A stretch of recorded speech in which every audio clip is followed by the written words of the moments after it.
So good morning. It's my great pleasure to introduce Emeritus Professor Desmond Cahill.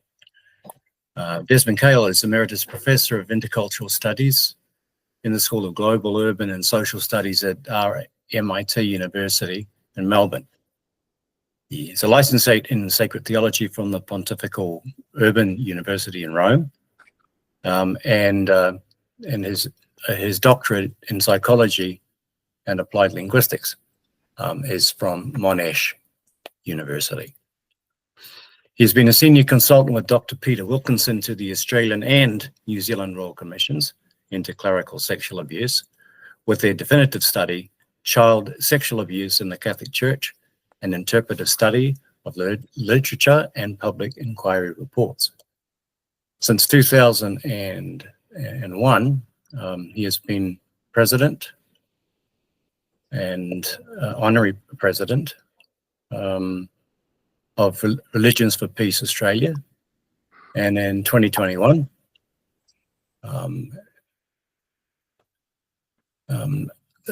he was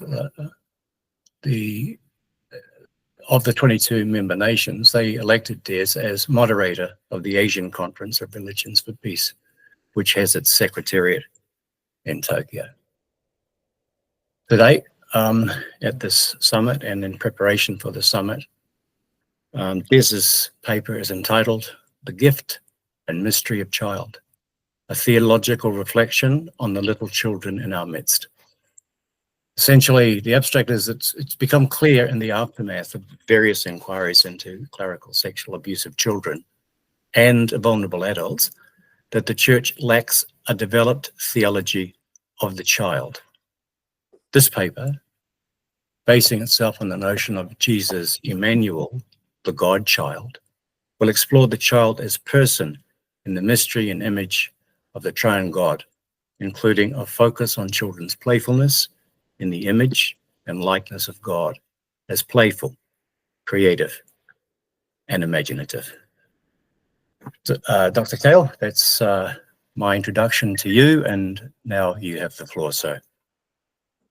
Thank you, Murray, and also congratulations and thanks to you for all the work that you've done in the area of clerical sex abuse, particularly in New Zealand. And it was a privilege to have addressed the New Zealand Royal Commission. The American poet Carl Sandburg, who died in 1967, once observed, "A baby is God's opinion that life should go on." Babies and children bring us together in love and wonderment in the spirit of sacred togetherness. And the Maronite poet Cahill has also reflected on the mystery of the child with the words, "Your children are not your children. They are the sons and daughters of life's longing for itself. They come through you, but not from you. And though they are with you, yet they belong not to you." And we know well Jesus' words, "Let the little children come to me, do not stop them. For it is to such as these that the kingdom of God belongs. I tell you solemnly, anyone who does not welcome the kingdom of God like a little child will never enter it," from Mark chapter 10.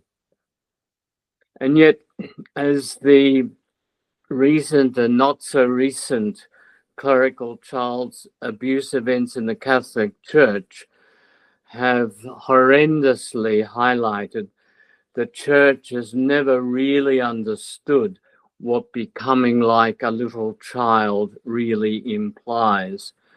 And as Murray indicated, Peter Wilkinson and I, in our RMIT University report to the Australian Royal Commission, noted that the church lacked a theology of the child, for we wrote, for priests and other religious, including offenders, this meant that they were not armed with a developed understanding of the child.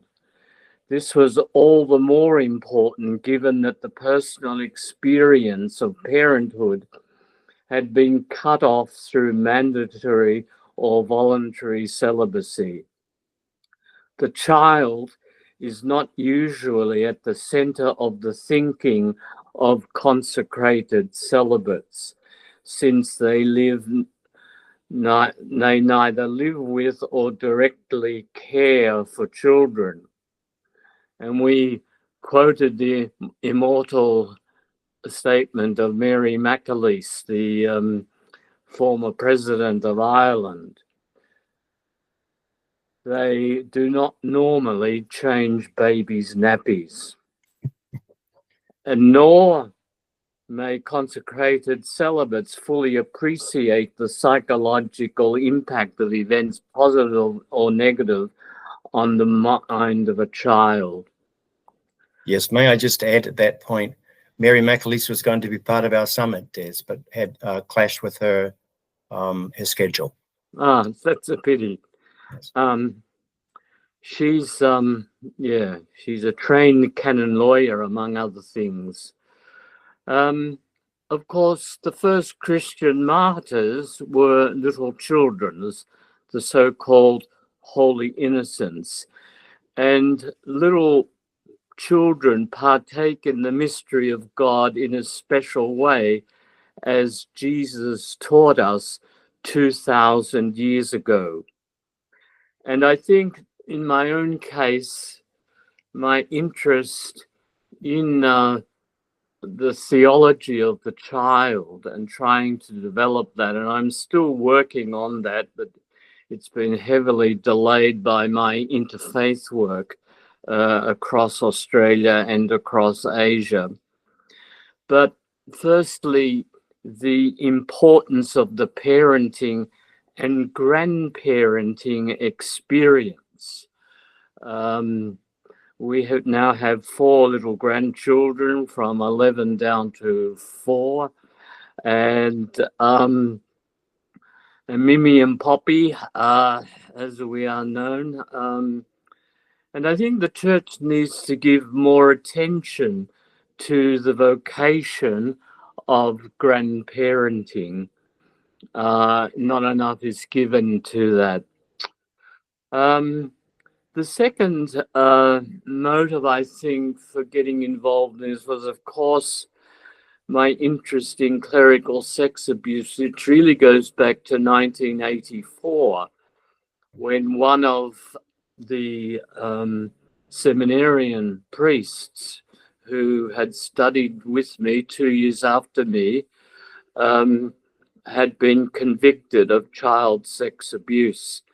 And so I've followed it ever since. But I didn't really start to understand until I read Chrissy Foster's book and her experience when her 2 daughters were abused by their parish priest.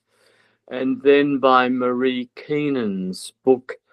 I met her in April 2014, when I was lucky enough to be called to northern Spain to attend a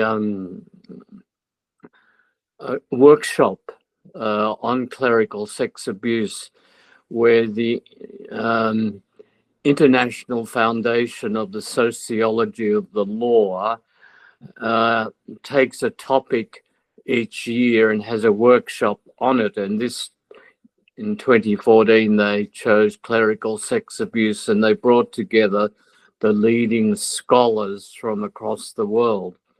And I learned so much from that experience, including meeting and learning from Marie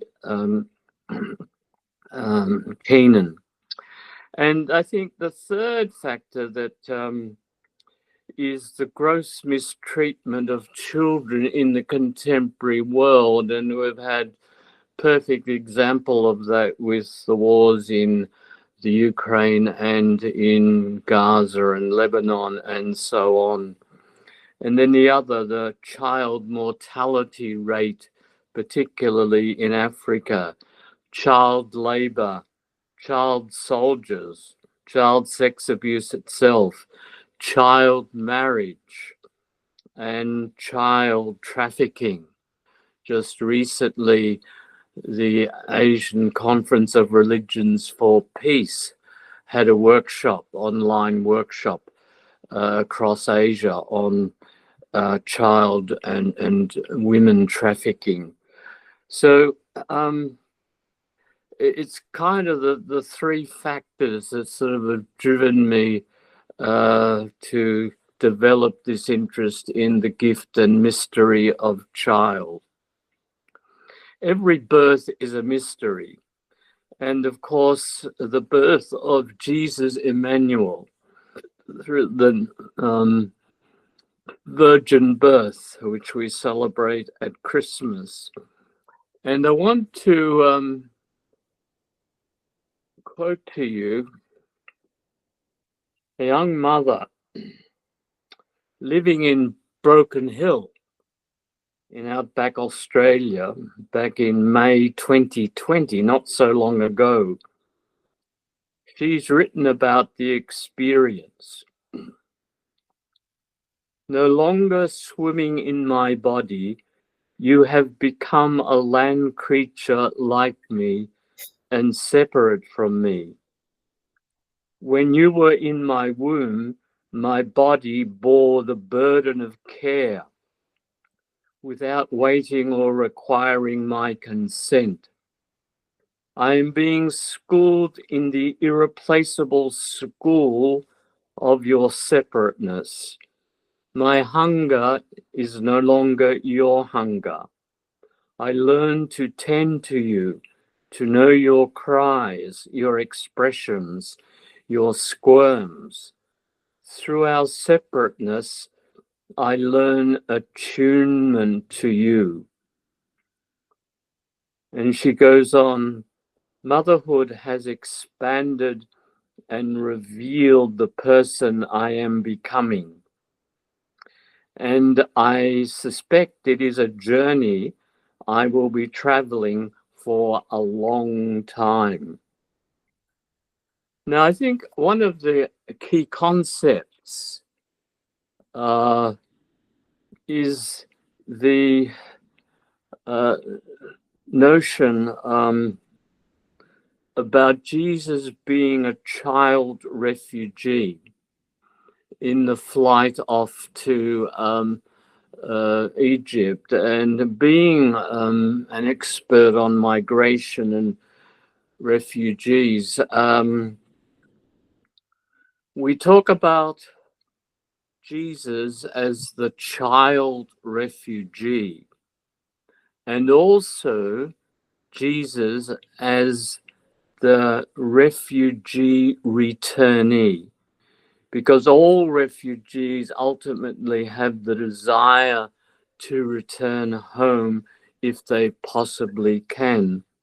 And Jesus, with Mary and Joseph, were able to return home to Nazareth from Egypt. And so that's important to keep in mind.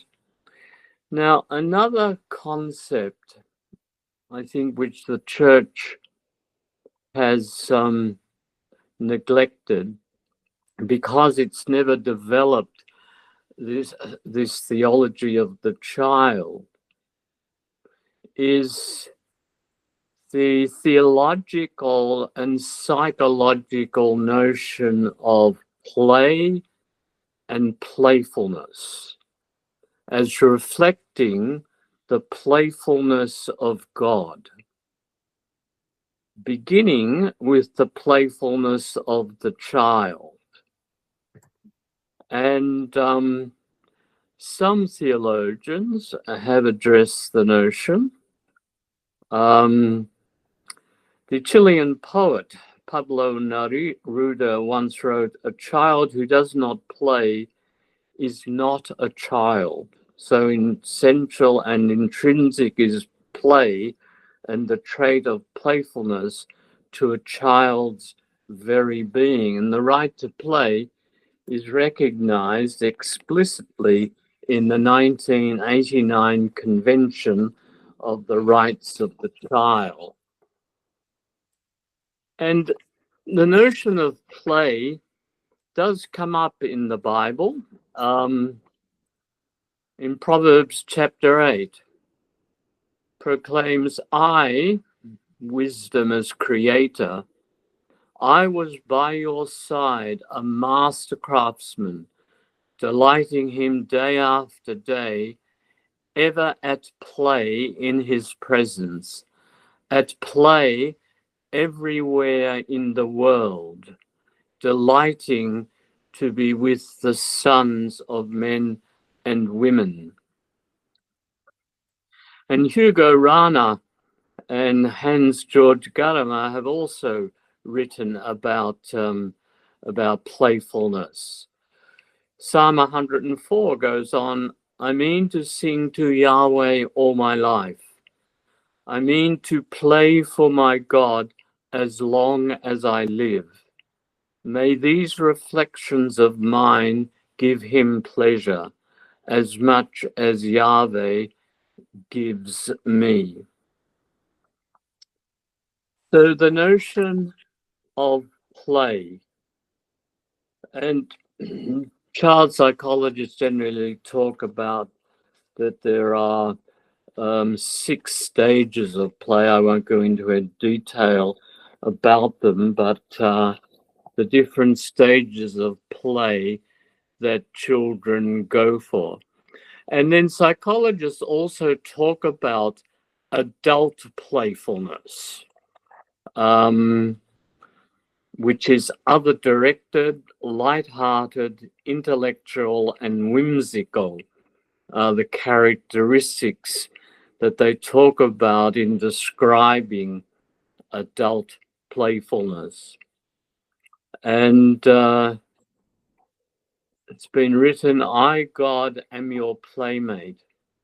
I will lead the child in you in wonderful ways, for I have chosen you. Beloved child, come swiftly to me, for I am truly in you." That's Mechtilde of Magdeburg wrote that in the 1200s. So the notion of playfulness can be applied in various aspects, and I'd like to examine 3 aspects of those. Mhm. Firstly, the playfulness of artistic endeavors. The church has developed a theology of work, but we haven't really developed a theology of play and playfulness. Mm. And yet the artist is essentially at play in their creative artistic work. And that's Romano Guardini, and we'll come back to him. The situation of the artist is not unlike that of a child, and even that of a visionary. For the artist is a child who gives free rein to originality, novelty, and creativity. And this brings into the world something new and unprecedented. Mm. This is part of our richness as human beings, to bring newness. Even in nature, procreation brings newness with every child who comes into the world, openness and newness. This is what you bring as artists by cultivating your own originality. Those last words were spoken by Pope Francis back in 2023 when he was inaugurating the Vatican Museum's collection of modern art, and he saw the connection with the child. So there's a whole area of there which needs further development. The second area is the liturgy. When we participate in liturgical events, whether it's Mass or baptism, we're not at work. And Romano Guardini, 100 years ago, when he wrote The Spirit of the Liturgy, he had a chapter on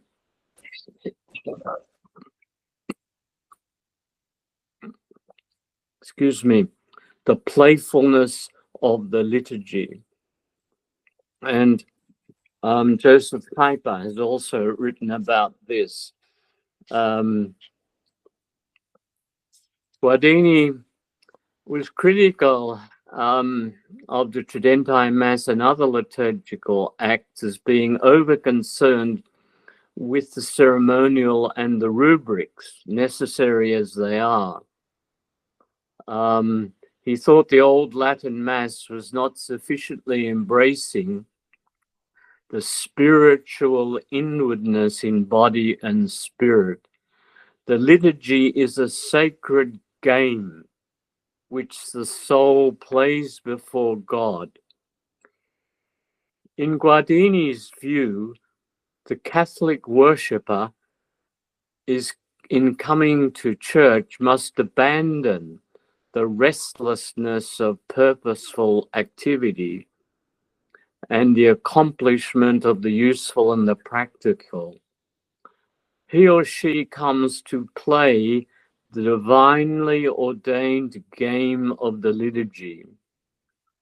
The liturgy has no purpose, but it is full of profound meaning. It is not work, but play.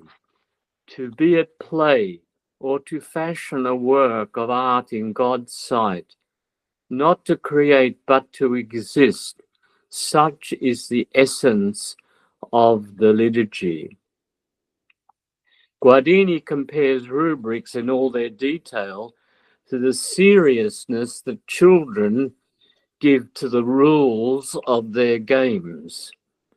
And he also sees the liturgy as fundamentally an act of leisure with no utilitarian purpose. And the young child is always at leisure. And Guardini has also influenced Joseph Ratzinger, who wrote a book with the same title, The Spirit of the Liturgy. And he also saw the connection between the liturgy and children's play. So that's the second aspect I'd like to apply the concept. And the third one is playfulness and human sexuality. Sexual communion between two consenting adults in marriage should be restful, playful, and joyful.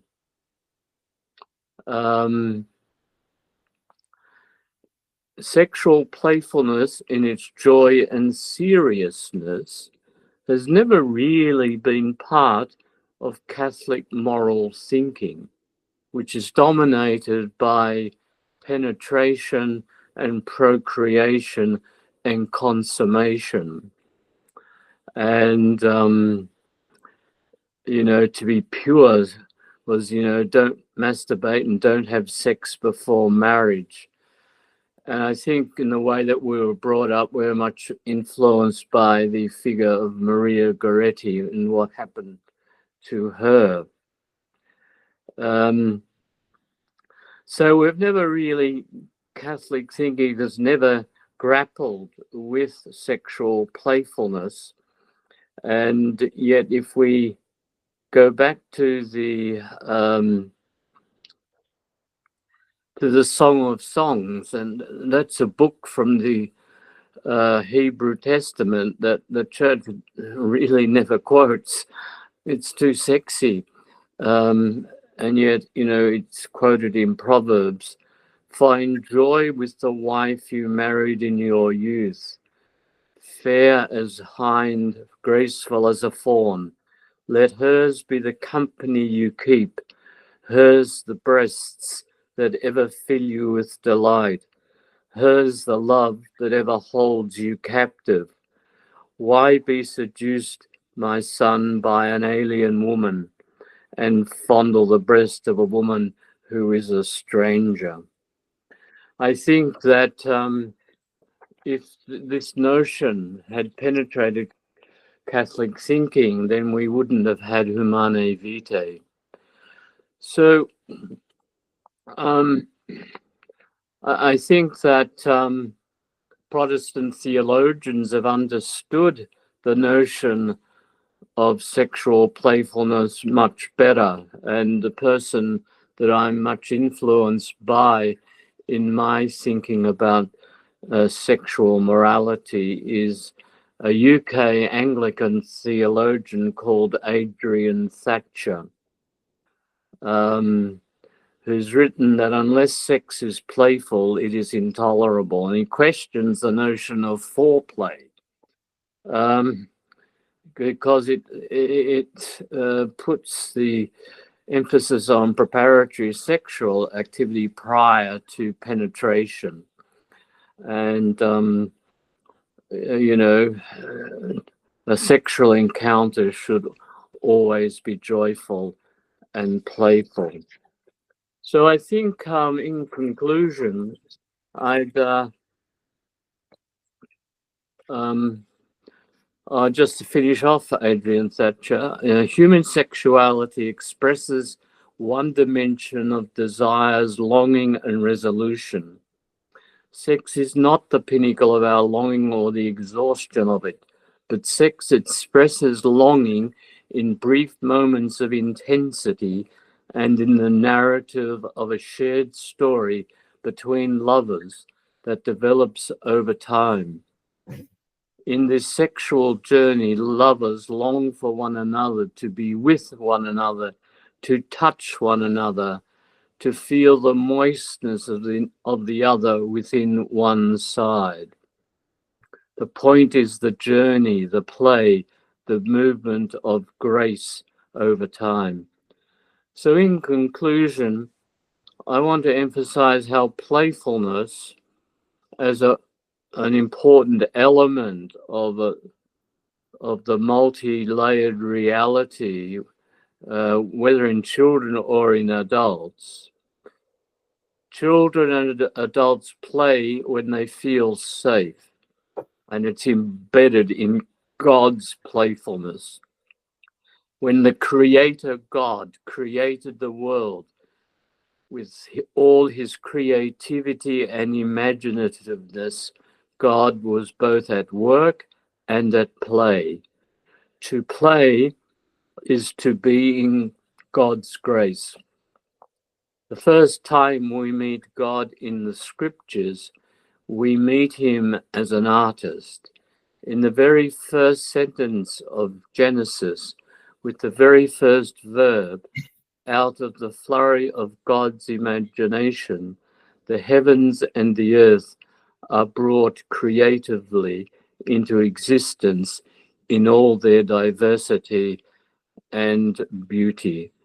So I hope that I've opened up to some extent the notion of play and child's play and how we might begin to approach a theology of the child. But there are other concepts, including time, that has to be brought into the notion of a theology of the child.